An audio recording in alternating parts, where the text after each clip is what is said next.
Bonjour, j'habite en HLM et je me demandais ce qui pouvait se passer si aucun travaux de rénovation énergétique n'était fait. Merci. Depuis le 1er janvier 2023, la consommation énergétique fait partie des critères de décence d'un logement. Les objectifs gouvernementaux d'éliminer les logements énergivores, étiquetés E, F et G, se rapprochent rapidement.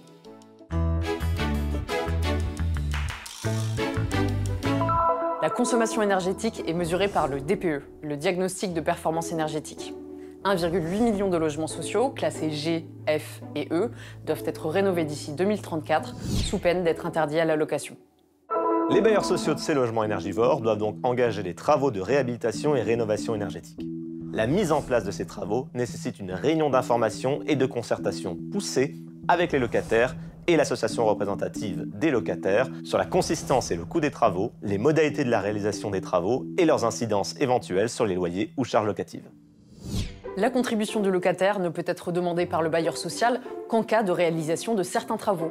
Deux options de travaux de réhabilitation et de rénovation énergétique sont possibles. Soit il s'agit de la réalisation d'un bouquet de travaux dans le logement, soit il s'agit d'atteindre une performance énergétique globale.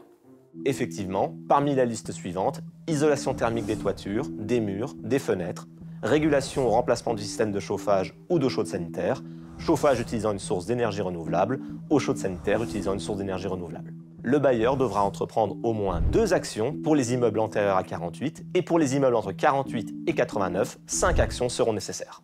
Enfin, sachez que les locataires de logements sociaux peuvent se faire accompagner par une association durant toute la durée des travaux, y compris en cas de relogement temporaire, si ces derniers empêchent d'utiliser décemment le logement. Voilà, vous savez tout, ou presque tout. À très bientôt pour un nouveau Consomag. Et pour plus d'informations, rendez-vous sur inc-conso.fr.